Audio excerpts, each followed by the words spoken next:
Oi pessoal, tudo bem? Hoje é dia de mais um Top 5 aqui no canal e eu resolvi falar de um assunto que eu considero muito importante, que pra mim são as 5 maneiras de morar fora que costumam não dar certo.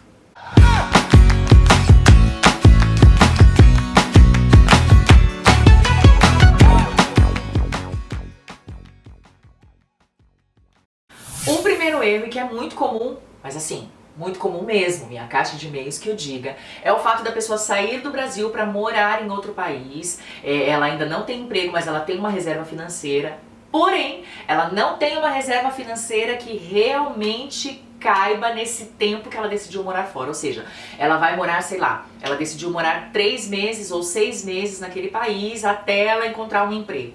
Só que ela já saiu do Brasil sem ter o dinheiro suficiente para esses 6 meses de moradia. Ela não tem como pagar os 6 meses daquele hotel, ela não tem como pagar os 6 meses daquele lugar, sei lá, que ela resolveu morar. Gente, não vai dar certo. E quando eu digo que não vai dar certo, é porque realmente tem consequências bem trágicas atrás disso. O que eu já recebi de e-mail de gente chorando porque, sei lá, passou 15 dias, passou um mês, já não tinha mais dinheiro e também não tinha como voltar, nem dinheiro para voltar. E aí a pessoa sabe onde foi dormir? Nas praças, nos parques da cidade, na recepção do hospital, nesse nível. E se você tá achando que é uma coisa esporádica, aqui e ali, que acontece de vez em quando e que é só no Chile, não é não, meu bem. Muita gente pensa que morar fora, ainda que por pouco tempo, vai ser bem fácil. E não é assim. Eu sempre costumo dizer que quando você escolhe morar no exterior, você zera a vida. Você passa a ser uma pessoa sem passado, sem documentos, porque você precisa ter documentos daquele novo país. Você é uma pessoa que não tem como comprovar renda naquele país, que ainda não tem trabalho, que ainda não tem um montão de coisas. Tipo, você acabou de nascer. Para aquele país, você acabou de nascer. Então não vai ser tão simples assim encontrar um emprego, tão simples assim as coisas funcionarem. Então tem uma reserva financeira e realmente assim, calcular já certinho e principalmente se você vai para um hotel ou para qualquer outro lugar para ficar por um período de tempo, faça essa reserva por todo esse período, porque se você não garante essa reserva, o hotel vai claramente passar a reserva desse quarto, desse lugar que você está usando para um outro turista que pode pagar. O segundo tópico tem um pouquinho do que eu falei no primeiro, mas é importante reforçar. Ir com pouco dinheiro achando que vai encontrar trabalho rapidamente. E não vai, não é assim que funciona.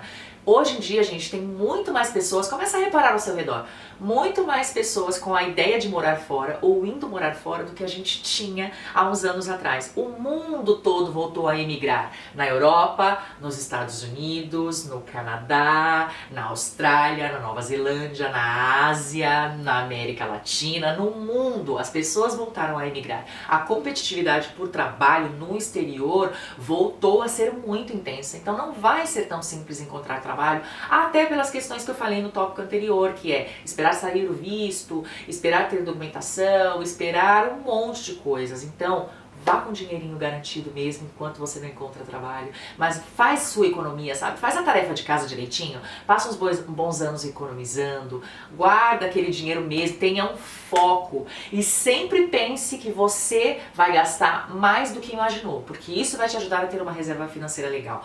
Um bom parâmetro para isso é, por exemplo, quando você faz uma viagem, quanto mais ou menos dinheiro você leva? Nem que seja uma viagem no Brasil, quando você vai para um destino um pouquinho mais caro no Brasil. Quanto de dinheiro você leva? Então, esse não é o dinheiro que você tem que levar para o exterior, tem que ser mais.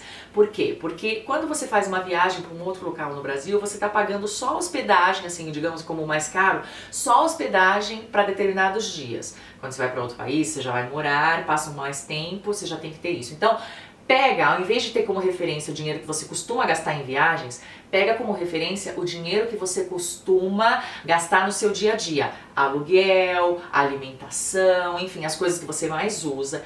Pega esse dinheiro e pensa que você vai ter que ter ele todo mês nesse outro lugar que você morar, mas coloca um pouco a mais do que você tem de gastos como referência. Por quê? Porque é outra moeda, taxa de câmbio, entendeu? Sai um pouco mais caro mesmo. Então, gente, quando eu falo de reserva financeira, quando eu falo que não vai ser fácil, não é querendo te desanimar, não. Pelo contrário, é para você estar bem preparado e conseguir ter uma boa experiência lá fora.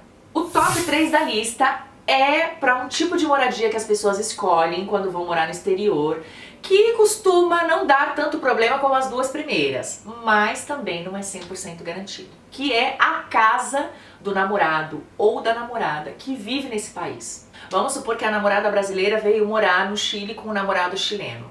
Muitas vezes dá certo porque o namorado não vê problema em, por exemplo, em ser a fonte de renda nesse começo, ser a única fonte de renda da casa.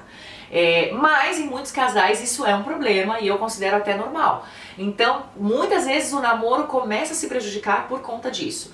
E outro fator que às vezes influencia muito para essa experiência não dar certo é que uma coisa é vocês serem namorados, que tá cada um no seu país, que de repente se vê, mata a saudade, tá tudo legal.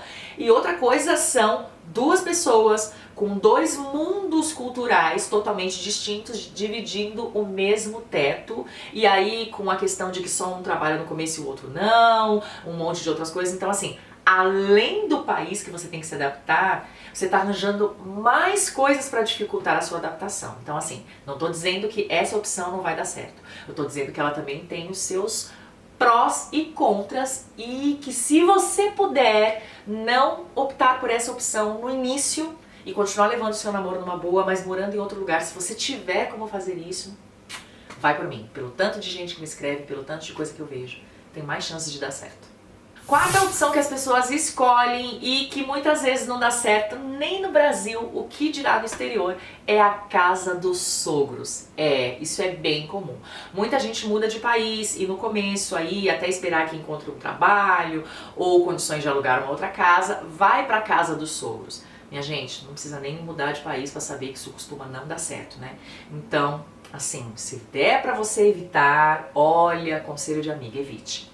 E a quinta forma que as pessoas escolhem de morar fora, e assim, você pode até achar que eu tô inventando, mas não, realmente, eu recebo muitas histórias, muitos depoimentos por e-mail, e é por isso que eu tô aqui dando essa dica. Que é o fato de que muita gente muda para outro país com uma reserva curta, de repente assim, com dinheiro para se hospedar ali só por um mês, confiando, e pasmem, isso acontece, confiando que ela vai fazer amizade rapidamente com brasileiros e vai encontrar brasileiros dispostos a alugar um dos quartos da casa para você morar. Gente, isso pode acontecer, mas você sair do Brasil achando que isso vai ser tão certo como o sol nascer, opa, é muita inocência, né? Mas eu cheguei ao ponto de dar essa dica em vídeo porque realmente o número de pessoas que acredita que isso vai acontecer e que acaba se ferrando é enorme. Gente, eu quis fazer esse vídeo não pra te desanimar, mas pra realmente dar aquele choque de realidade, de amiga, que eu acho que muitas vezes as pessoas têm uma visão distorcida do que é morar fora. Morar fora pode ser uma experiência incrível, mas depende de você, depende do seu planejamento, depende do quanto você é realista e não do quanto você é iludido sobre o fato de morar fora, sabe? E tem muita gente que não se adapta no exterior, não é porque a cultura é diferente, é porque simplesmente faz escolhas erradas, faz escolhas sem planejamento, sem pesquisar a fundo, tá bem? Se você tem interesse de morar no Chile, meu blog, meu canal pode te ajudar muito. Dá uma olhada lá no blog, principalmente no menu Chile, quero morar no Chile. Tem muita coisa, sério, que vai te ajudar, muita coisa que eu já respondi lá e muita coisa aqui no canal que vai te ajudar também. E se você quer morar em outro país, pesquise em blogs, sabe? Blogueiros que já moram lá, até mesmo no meu blog, no meu canal, tem dicas que servem para qualquer outro país que você for, sabe? Não saia assim no impulso não, que às vezes você pode viver numa condição pior do que a que você tem hoje no Brasil. Não troque o certo pelo duvidoso, troque o certo por algo assim incrível, sabe? Incrível mesmo. Eu sei que morar fora envolve um risco. Aliás, viver envolve riscos. E a gente tem que estar disposto a correr riscos, isso é viver. Só que uma coisa é se arriscar e a outra é se jogar do 20º andar de um prédio, né? E tem muita gente que quando se trata de morar fora, tá praticamente se suicidando. Um beijo, a gente se encontra no próximo vídeo.